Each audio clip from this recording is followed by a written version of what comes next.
केला आणि इकडे एक फोटो आहे. एक तर तू राहशील किंवा मी राहीन. आणि इकडे मला माहित नाही माझ्या पायाशी एक कलिंगड ठेवलंय. काही जणांना वाटलं मी त्यांना आव्हान दिलं. मी कोणत्याही ढेकणाला आव्हान देत नाही. मी म्हणजे कोण आणि तू म्हणजे कोण हे समजून घेतलं पाहिजे. मी म्हणजे माझा संस्कारित महाराष्ट्र आणि तू म्हणजे महाराष्ट्रावरती दरोडे टाकणारा दरोडेखोरांचा टोळक्यांचा पक्ष जो आहे तो अख्खा पक्ष. ढेकणाला कधी आव्हान नाही देत. ढेकणं अशी अंगठ्याने चिरडायची असतात. त्याच्यामुळे कोणाला तरी वाटलं की त्यालाच बोललोय. मग त्यांनी सांगितलं माझ्या नादाला लागू नका रे. तुझ्या नादाला लागण्या एवढ्या कुवतीचा तू नाहीच आहेस.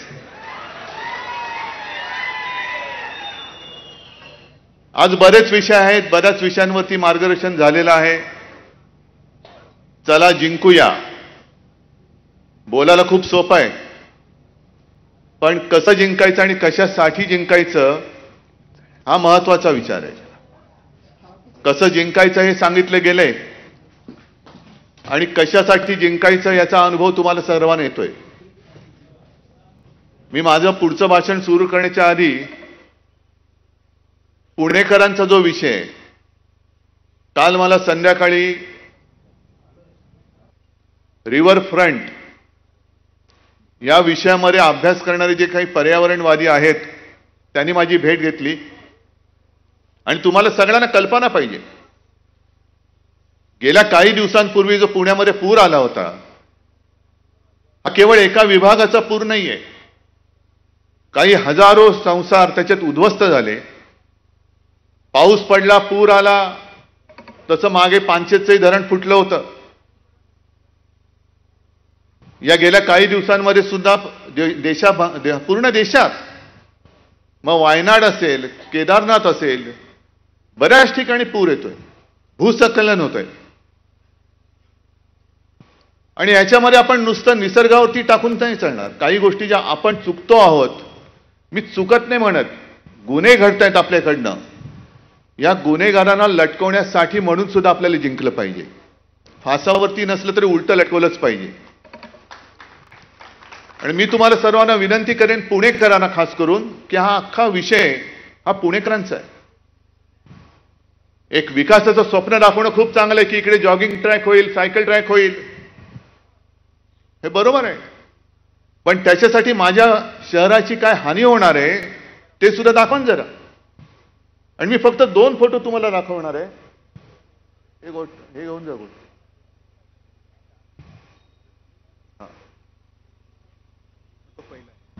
हा पहिला फोटो एक दाखवतोय गुगल मॅपचा. मुंबईमध्ये जसं पूर आल्यानंतर आपण काही ठिकाणी त्याची उपाययोजना केली, तरी देखील यावर्षी आणखीन वेगळ्या ठिकाणी पाणी तुंबलं. कारण मुंबईमध्ये चाललेली बेसुमार नियोजन शून्य मेट्रोची कामं, अनेक ठिकाणी मुंबईकरांच्या पाण्यामध्ये, पिण्याच्या पाण्यात गटाराचं पाणी मिक्स होतंय, पोटाचे विकार होत आहेत. तसंच पुण्यामध्ये ही जी आपली मुळामुठा आहे, एकतर काही वर्षांपूर्वी तुम्हाला आठवत असेल नसेल, पण व्यंकय्या नायडू आले होते आणि त्यांनी विचारलं नदीचं नाव काय. मग त्यांना कोणीतरी सांगितलं की मुळामुठा. तिला काही काय नावं आहेत. नावं कशी पाहिजेत, कशी पाहिजे. काय व्यंकय्याचं नाव ठेवायचं नदीला, का मोदींचं नाव ठेवायचं, मोदी नदी. सगळीकडे मोदी मोदी मोदी चाललंय. पण त्यांनी सांगितल्यांची नावं बदला. नावं तर ते बदलू शकत नाही, पण ते नद्यांचे प्रवाह बदला. एक या नदीच्या प्रवाहामध्ये नाईक बेट आहे. नाईक बेट पुणेकरांना आहे ना रे, हो की नाही. हे नाईक बेटाचा फोटो आहे, भर टाकण्यापूर्वीचा. तुम्हाला लांबून दिसणार नाही आहे. दोन्ही बाजूनी त्या नदीचा प्रवाह जातोय. आणि हा पुढचा जो फोटो आहे तो फोटो मी दाखवतो, त्याच नाईक बेटाचा आहे, पण एका बाजूनी पूर्णपणे भराव टाकून नदीचा प्रवाह बंद करून टाकला. मग नदी काय करणार, घुसणार नाही इकडे तिकडे. पण या लोकांचं काही जात नाही. का जिंकायचंय मला पुणे वाचवायचंय. मला पुण्याचा विकास, ज्याला शाश्वत विकास म्हणतोय, तो करून दाखवायचा आहे. आजपर्यंत मी कधीही मुख्यमंत्री होतो तेव्हा सुद्धा पुण्याच्या विकास कामामध्ये दखल घेतलेली नव्हती, कारण बसले होते इथले सुभेदार. म्हटलं ठीक आहे, तुम्ही चांग भलं करत असाल पुण्याचं तर करा. आणि आपल्या सत्तेच्या काळात ज्या गोष्टीला आपण स्टे दिला होता, आपली सत्ता, आपलं सरकार गद्दारी करून पाडल्यानंतर पुन्हा जोमाने तिकडे लाखो ट्रक ते सगळे डेबरी, राडा, रोडा सगळे टाकून तो नदीचा प्रवाह बंद करून टाकला आणि पाणी माझ्या पुणेकरांच्या घरामध्ये घुसायला लागलं. याला विकास म्हणायचा? हा विकास नाही, हा विकार आहे. होय, भाजपला झालेला पैशाचा विकार आहे हा. आणि याच्यासाठी पुणेकरांनी उतरलं पाहिजे रस्त्यावरती. आपण जे उतरलो ना, एक तर तू राहशील किंवा मी राहीन, तो एवढ्यासाठी राहिले. तू बर्बादी करणारा, तू तर राहू शकत नाही. तुला घालवण्यासाठीच मी मैदानात उतरलेलो आहे.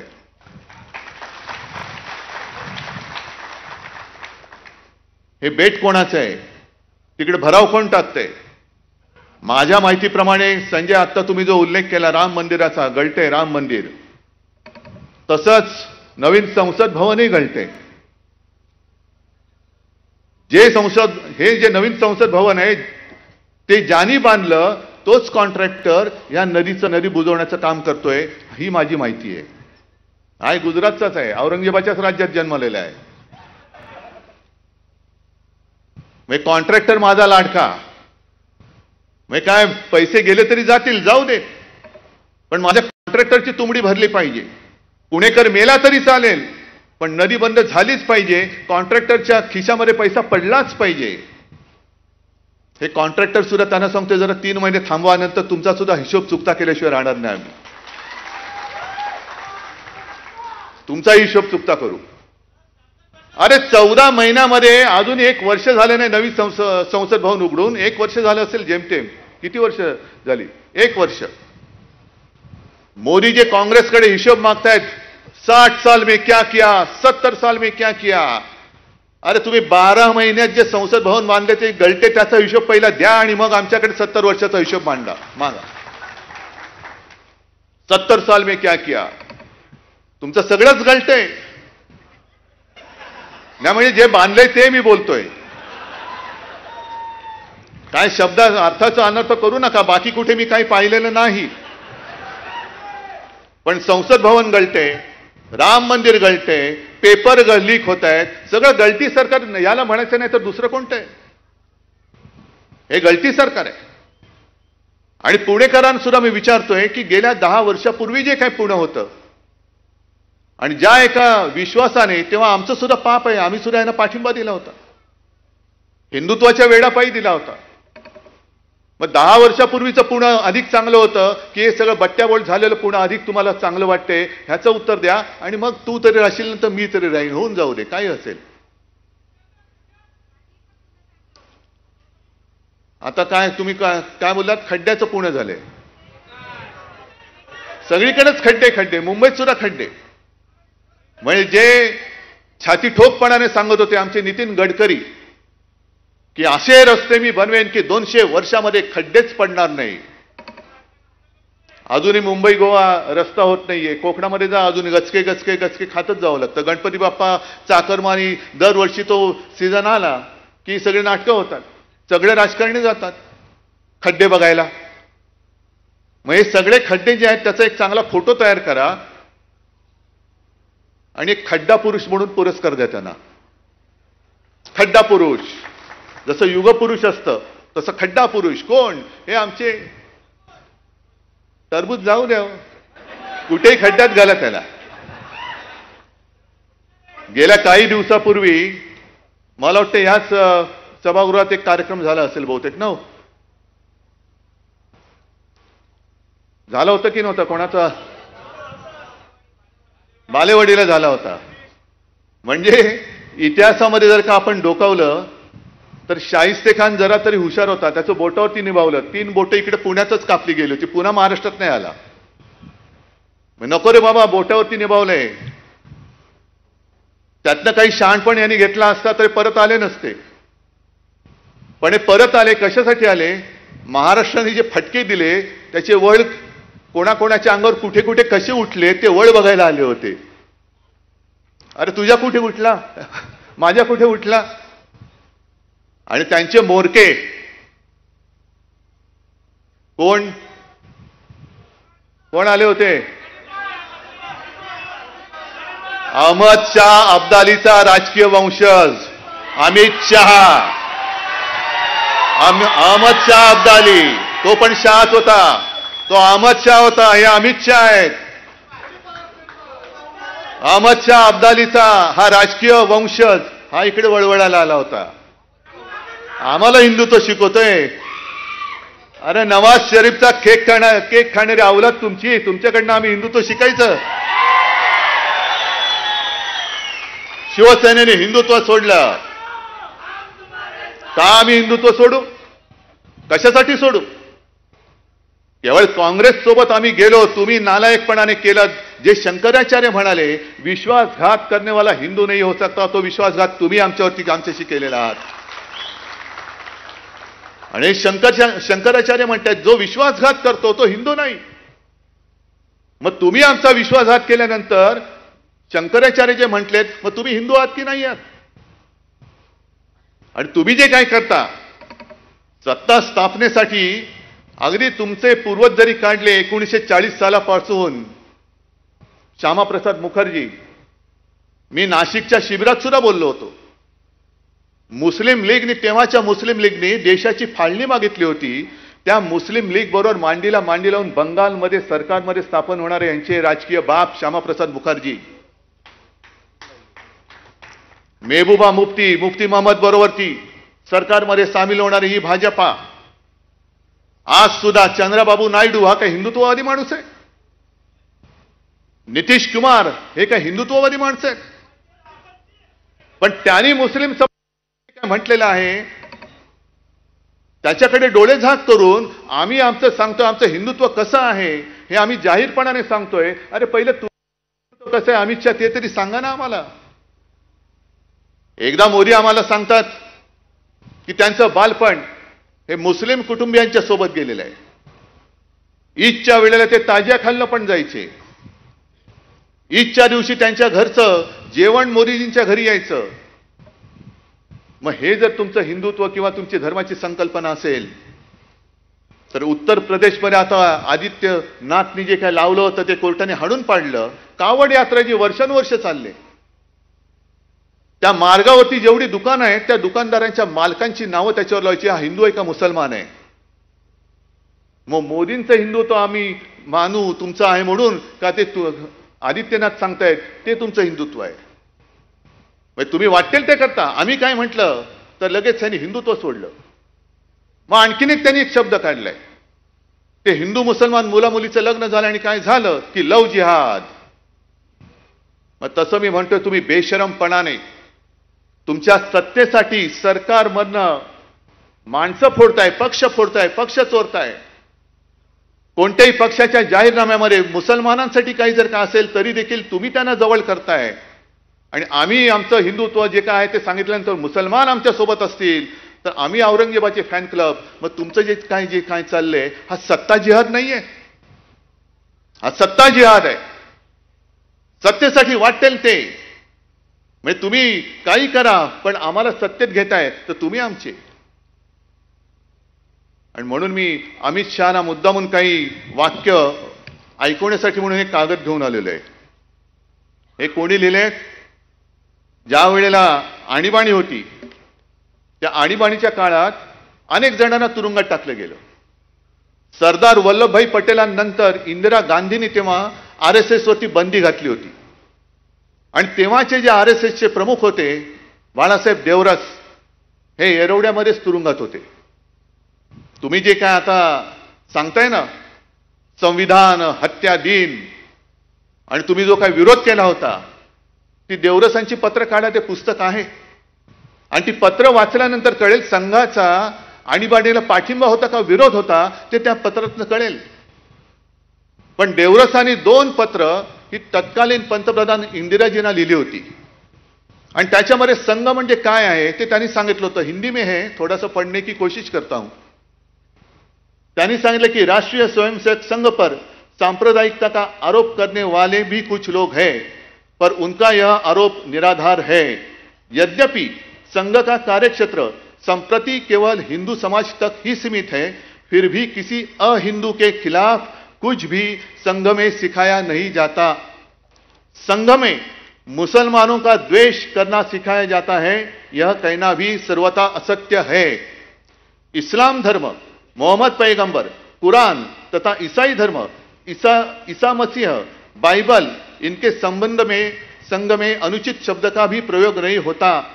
इतना ही नहीं बल्कि सर्व धर्म समभाव यानी एक सत विप्रहा बहुधा वदंती, यह जो हिंदुओं की विशेषता है उसी को संघ सर्वोपरि मानता है। मग हे कोणाचा फॅन क्लब आहे? मग त्या अब्दालीला विचारा, अहमद शहाचा जो वंशज वळवळतो ना इकडे येऊन बोंबलून गेला, त्यांना विचारा की हे हिंदुत्व म्हणून तुम्हाला संघ नकोय का? निवडणुकीच्या शेवटच्या सुमारास नड्डा जे बोलले होते की आता आम्हाला संघाची गरज नाही, कारण संघाचं हिंदुत्व अमित शहाना मान्य आहे की नाही हे तुमच्या समोर मी जाहीर त्या अहमद शाह अब्दालीच्या राजकीय वंशज अमित शहाना विचारतोय। हे राजकीय वंशज आहेत त्यांचे, तोडा फोडा आणि राज्य करा। मराठी माणसाची सुद्धा जी एकजूट आहे, हिंदूंची एकजूट आहे, जातीपाती धर्म भांडणं लावायची, समाजात भांडणं लावायची आणि स्वतःची घरं ही चांगली सजवायची, दुसऱ्यांची घरं जाळायची, त्यांच्या होळ्या पेटवायच्या आणि तुमच्या पोळ्या भाजायच्या। हे हिंदुत्व आमचं छत्रपती शिवाजी महाराजांनी आम्हाला नाही शिकवलं, हे अब्दाली हे तुमच्या औरंगजेबाने तुम्हाला शिकवलेलं हिंदुत्व असेल कदाचित, ज्याला आम्ही हिंदुत्व मानत नाही, ज्याला आम्ही मानत नाही। हे पुस्तक आहे, त्याच्यामध्ये अनेक देवरसांचे लेख आहेत। आणखीन एक मुद्दा म्हणून तुम्हाला सांगतोय, हे घेऊन जा बाजू।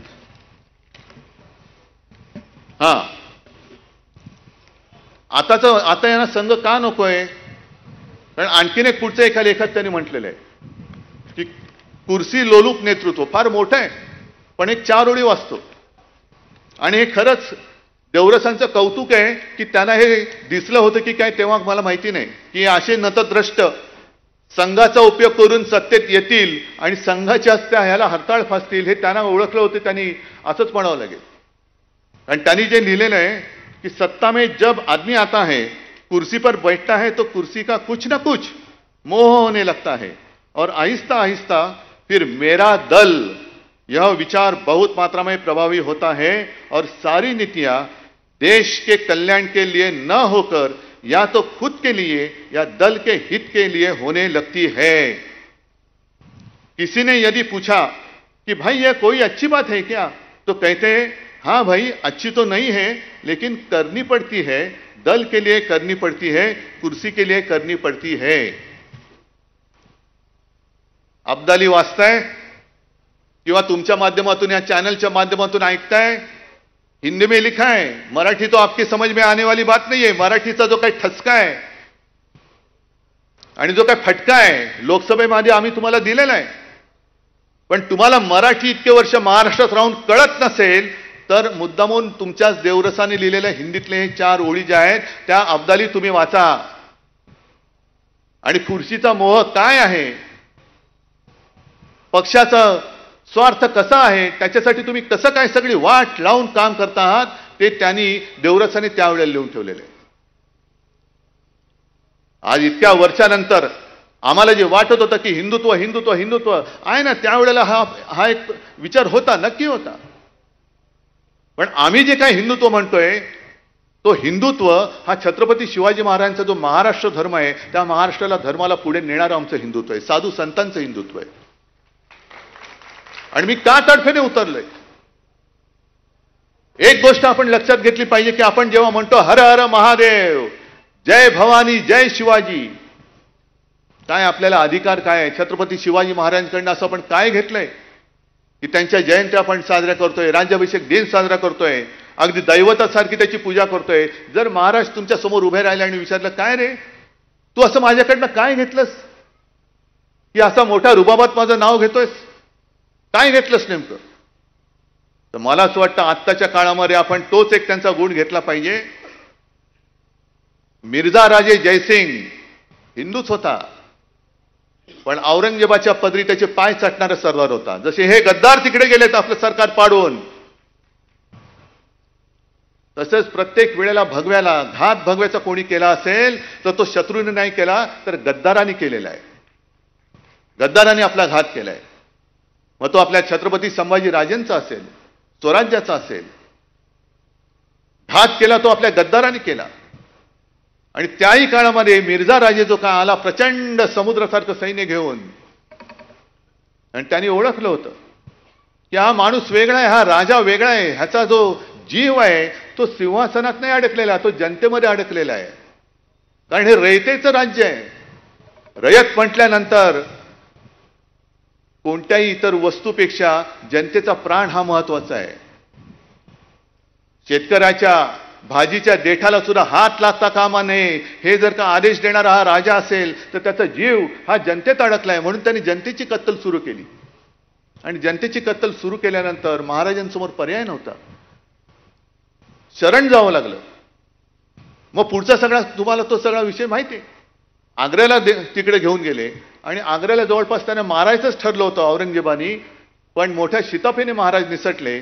आणि परत आल्यानंतर सर्व काही गमावलं होतं, सगळे गड गमावले होते, राज्य गमावलं होतं, खजिना होता तो गमावला होता, सैनिक गमावले होते, काही शिल्लक नव्हतं. म्हणजे पक्ष चोरला, चिन्ह चोरलं, वडिलांचा फोटो चोरला. अशा परिस्थितीमध्ये पुन्हा त्यांनी मर्द मुठभर असतील पण मावळ्यांना सोबत घेऊन औरंगजेबाच्या छाताड्यावरती भगवा रोवून स्वराज्य, हिंदवी स्वराज्याची स्थापना केली.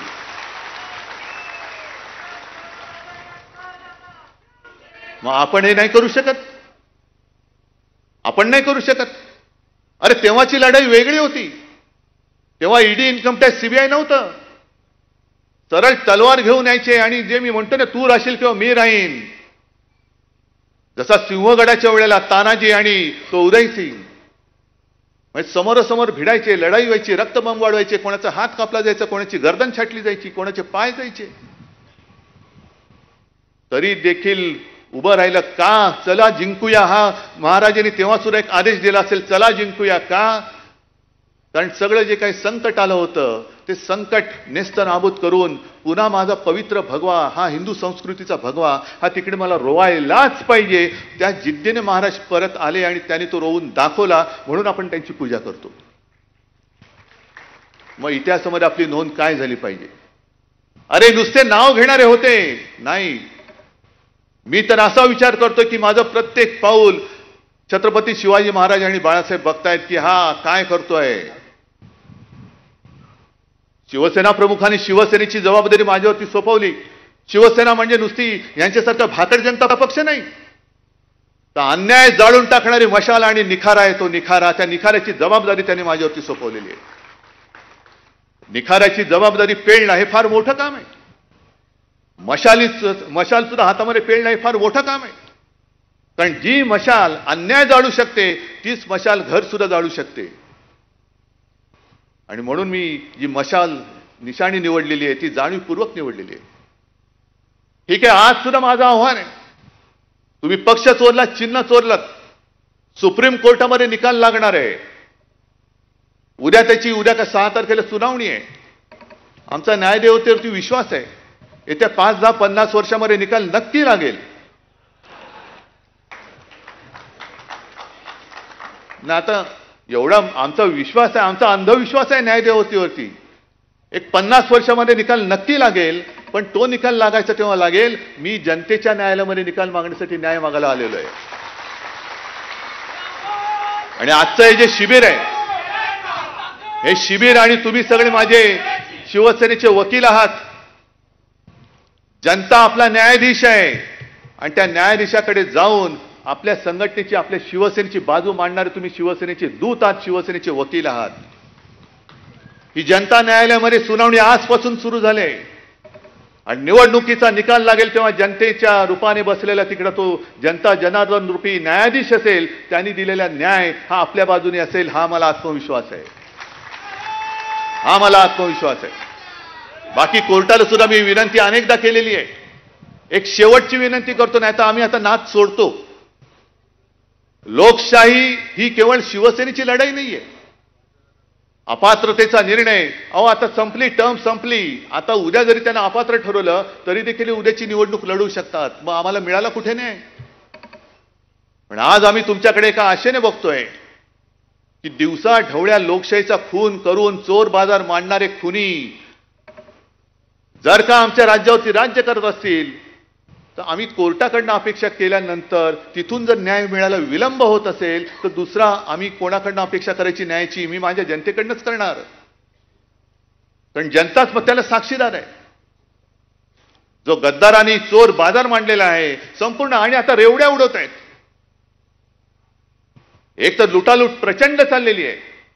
म्हणजे पुण्यामध्ये लुटतायत, मुंबईमध्ये लुटतायत, सगळीकडे कॉन्ट्रॅक्टर आणि कॉन्ट्रॅक्टर देऊन टाकतायत आणि त्या रूपाने पैसा उभारतात. हाच पैसा या निवडणुकीमध्ये वापरणार आणि हे कमी पडतंय म्हणून आता लाडकी बहीण असेल, आणखीन काही असेल, म्हणजे तुम्ही लाच घेऊन मतं विकत घ्यायला बघताय.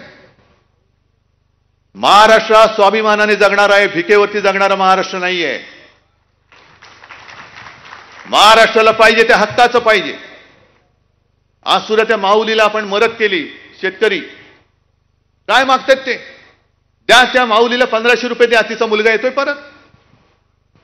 ज्या घरामध्ये शेतकऱ्याने आत्महत्या केल्या, अनेक घरामध्ये बेकार तरुण आहेत. तरुण गेल्या 10 वर्षापूर्वी काय त्यांचं वय होतं, आज त्यांचं काय वय आहे, आणि त्या घरामध्ये तुम्ही त्याच्या बहिणीला, त्याच्या आईला 1500 रुपये देऊन काय सांगणार आहात? 1500 रुपयामध्ये घर चालवणार आहात? मग हक्काचं द्यायचं नाही. जर तुम्ही हक्काचं मागाल तर याद राखा, मोदी आणि अब्दालीची हीच योजना आहे. आम्ही देऊ त्याच्यावरती जगा, पण हक्काचं कमवाल तर आम्ही तुमच्या मागे ईडी, इन्कम टॅक्स, सीबीआय लावू. इकडे स्वाभिमानाने नाही जगायचं, ताटमानेने जगाल तर याद राखा तुरुंगात टाकू. आमच्या समोर याल तर हातामध्ये भिकेचा कटोरा घेऊन आणि खाली मान घालून यायला पाहिजे. हे तुम्हाला मंजूर आहे? आणि ह्यालाच मी म्हणतो, एक तर मी तरी राहीन, नाही तर तू तरी राहशील. अन्यायावरती वार करणार तरी राहील, नाहीतर अन्याय करणार तरी राहील. हा लढा उद्धव ठाकरेचा नाहीये. हा लढा केवळ शिवसेनेचा नाहीये. हा लढा माझ्या छत्रपतींच्या महाराष्ट्राचा आहे. दरवेळेला जे आपण सांगतो, सेनापती बापटांचा दाखला देतो, महाराष्ट्र आधार या भारताचा, तो आधार भारत आज महाराष्ट्रामध्ये शोधतोय. आणि एकदा आपण हे करून दाखवले. आज सुद्धा माझ्याकडे जे येतात, इतर राज्यातनं काही लोक येतात. ममता दिदी येऊन गेल्या, आणखीन काही लोक येऊन गेले आणि अनेक जण येऊन सांगतात की उद्धवजी आपने देश को दिशा दिखाई.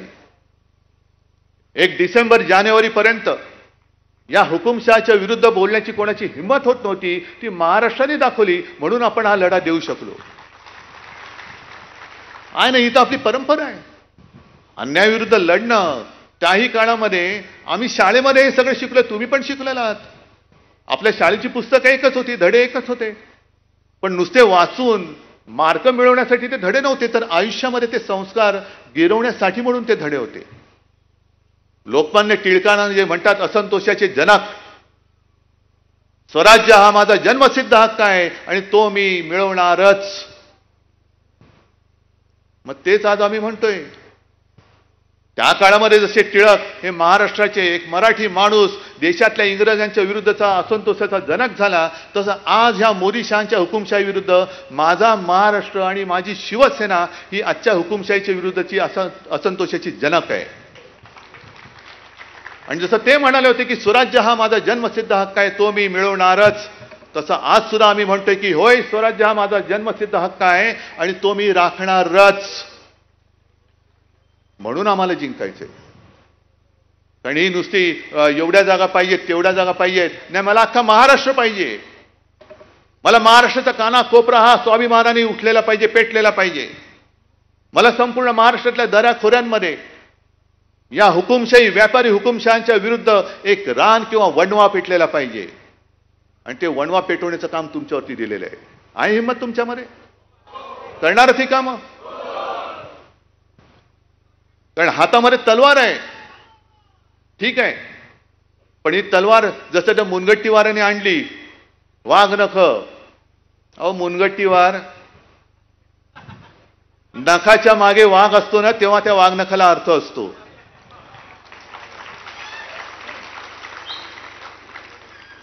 त्या वाघनखाने अफजल खानाचा कोथळा काढलेले आहेत की नाही हा विषय वेगळा आहे, पण त्या नखाच्या मागे शिवाजी राजा म्हणून वाघ होता, म्हणून त्या नखाला महत्व आहे. आणि त्या नखाच्या मागे जर मुनगट्टी वार असेल तर पेलवतंय का ते तुम्हाला? हा, झेपते का? वाघ नख आणि मुनगट्टी वार कुठेतरी काहीतरी जुळते. पण तुम्ही माझ्या महाराष्ट्राच्या स्वाभिमानाला त्याच्या गळ्याला नख लावताय, तेव्हा निवडणुकीत वाघ नख कशी असतात ती वाघ नख ही माझ्या समोर बसलेली आहेत. ही महाराजांची वाघ नख, खरी वाघ नख ही महाराष्ट्राची जनता आहे. ही शिवाजी महाराजांची वाघ नख म्हणजे महाराष्ट्रातली जनता आहे. आणि हीच वाघ नख घेऊन उद्याच्या निवडणुकीत हा जो अब्दाली आपल्यावरती चालून आलेला आहे, होय मी त्याला आजपासून अब्दाली म्हणतोय, अहमद शाह अब्दाली म्हणतोय. मला तुम्ही नकली संतान म्हणता तेव्हा लाज नाही वाटत? मला तुम्ही औरंगजेबाचा फॅन क्लब म्हणताना तुमची जीभ नाही अडखळत? मग तुम्ही अहमद शाह अब्दाली असाल आणि आहातच तर मी कशाला घाबरू? हा अहमद शाह अब्दाली पाहिजे का मी पाहिजे हे तुम्ही ठरवायचं आहे. महाराष्ट्राचा स्वाभिमान पायदळी तुडवणारा अब्दाली पाहिजे, औरंगजेब पाहिजे? छत्रपतींचा महाराष्ट्र हा अभिमानाने स्वाभिमानाने हा असा धगधगत्या निखाऱ्यासारखा भगवा हातामध्ये घेऊन नाचणारा शिवसैनिक पाहिजे हे तुम्ही ठरवायचं आहे. आणि आजचं हे संकलन खूप चांगलं झाले. ही मशाल आता घरोघरी घेऊन जायची. अनेक ठिकाणी मला कल्पना आहे की आपल्या शाखांच्या बोर्डवरती आज देखील धनुष्यबाण आहे. नाही, आता तिकडे मला मशाल पाहिजे. आणि मशाल केवळ बोर्डवर नकोय, मशाल ही आपल्या हृदयात धगधगती पाहिजे. आणि आणखीन एक सांगतो, हे फार छान केलेलं आहे, ह्याच्यात कुठेही काही चूक नाहीये, फक्त एक कमी आहे, तो म्हणजे शिवसेनेचा वाघ.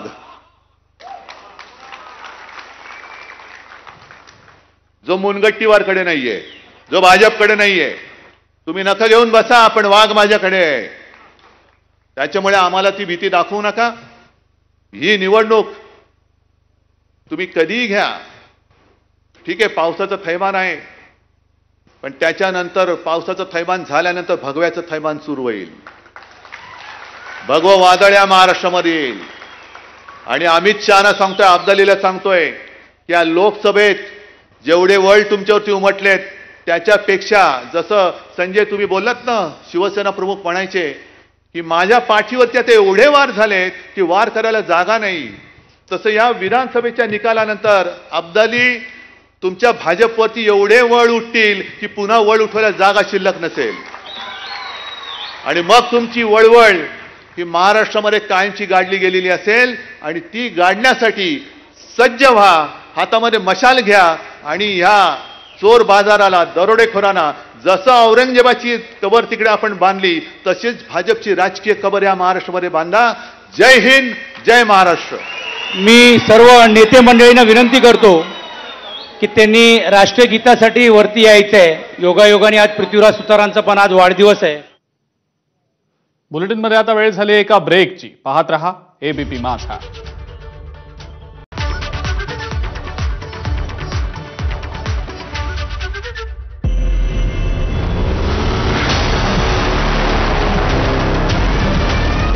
Take me to the base.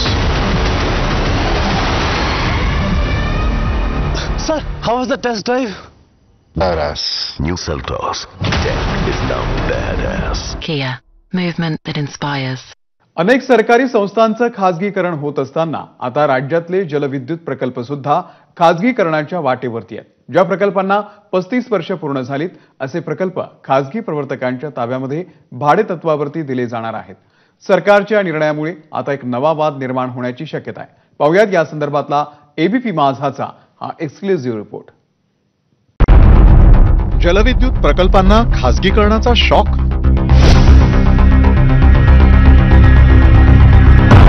फायदा खासगी संस्थांचा की सामान्य जनतेचा? राज्याला वीज पुरवठा आणि पाणी पुरवठा करणारी ही धरणं आतापर्यंत सरकारच्या मालकीची आहेत, पण आता त्यातले काही जलविद्युत केंद्र खासगीकरणाच्या वाटेवरती आहेत. आधुनिकीकरणाच्या नावाखाली राज्य सरकारनं जलविद्युत केंद्र भाडेतत्वावर खासगी प्रवर्तकांच्या ताब्यात देण्याचा निर्णय घेतलाय. सरकारच्या या निर्णयाची कागदपत्र एबीपी माझाच्या हाती लागली आहेत. राज्यातल्या सर्व प्रकल्पांची 2 गटांमध्ये वर्गवारी करण्यात आली आहे. श्रेणी 1 मध्ये पाण्याचा वापर केवळ वीज निर्मितीसाठी होणाऱ्या प्रकल्पांचा समावेश आहे, तर श्रेणी 2 मध्ये पाण्याचा वापर वीज निर्मितीसह सिंचन, औद्योगिक इतर कामांसाठी होणारे प्रकल्प आहेत. 16हून अधिक प्रकल्प खासगी संस्थांना चालवायला देणार. 9 जलविद्युत प्रकल्प महावितरणकडे राहणार. खासगी संस्थेनं देखभाल दुरुस्ती केल्यास भाडंही माफ केलं जाणार. खासगी संस्थेला पाणीही फुकट मिळणार. कमी पाण्यामुळे अपेक्षित वीज निर्मितीच्या 75% कमी निर्मिती झाल्यास शुल्क माफ. प्रकल्पातून होणाऱ्या एकूण वीज निर्मितीपैकी केवळ 13% वीज सरकारला मोफत देणं बंधनकारक असणार आहे. संस्थेनं भाडेपोटी प्रत्येक वर्षाला 4,50,000 रुपये प्रति मेगावॅट जलसंपदा विभागाला देणं आवश्यक आहे.